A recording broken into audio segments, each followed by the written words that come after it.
Okay, so hear me out. The bicycle pants, but overalls.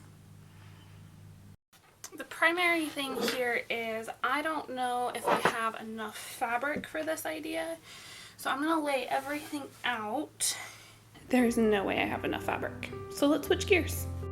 So I have 4 yards of this, and I'm thinking about making another variation of this dress, only putting ruffles on this seam. Is this cute? Is this weird? I don't know. Okay, so I have 4 yards, which means that I have 2 yards for the skirt and 2 yards for the bodice. I think I can get the bodice out of 2.5 yards, which would leave me a 1/2 yard to negotiate the ruffle situation. Since I'm only doing the ruffles on the bodice, I think I should be good. So I'm gonna lay things out, eyeball proportions, and we're gonna go from there.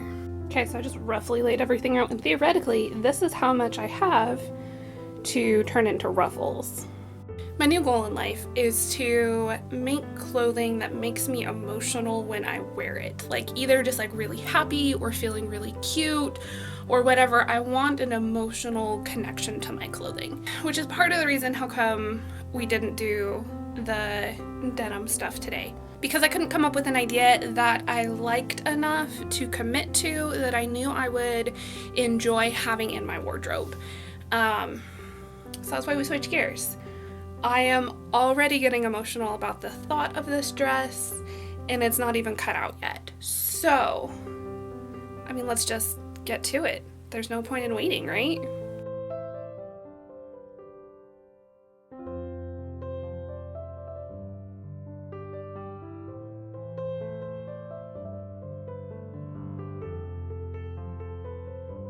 First order of business, I need to sew the center front and center back seams together.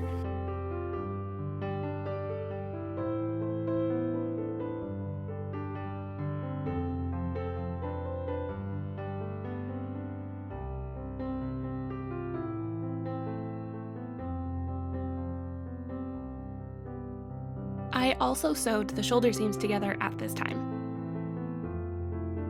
Then I started pinning the ruffle that I had pre-hemmed to the seam and then gathered the ruffle down. I did this by hand because I wanted to make sure that it was evenly spaced. Not the best idea. I should have ran a gathering stitch on it beforehand, but what's done is done. Then, similar to how I made the gray dress, I pinned on the sleeve and gathered that down as well. Alright, welcome to post-dinner sewing with Marty. We don't typically do this because the light gets really weird, but I'm in a mood to sew. So we're gonna sew. Let's get to it. So this is where we left off. I have one sleeve and ruffle put in, the other one needs to be done. I was just excited, I wanted to see how it looked, and I love it. So I've already shown you the process on how to put all of that in, so I'm just gonna do the other one off camera real quick. Maybe the sun will have gone down by the time I do this. After the other half of the bodice was done, it was time for the skirt. So I made the executive decision not to put pockets in this, which meant that I just needed to sew up the side seams and then run a gathering stitch around the top of the skirt, which I could then pin the skirt to the bodice and gather down the skirt. You know, it's all straightforward.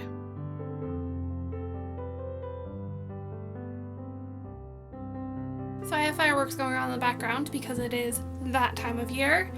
But let me show you the dress. Ta-da! So this side is the neckline that I have on the gray version. I don't like it for this dress, so I think we're gonna do the V, and then we're gonna be done.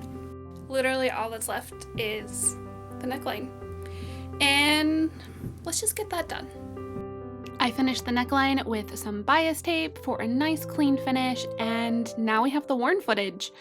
Guys, I want a version of this dress in every color. I have worn it for 4 days straight now. It needs to get washed. I need to get washed. We're in a hot mess territory. Like, I need more of these dresses. I'll figure that out later. For now, I will see you guys on Monday for a new video and live on Thursday. Bye, friends!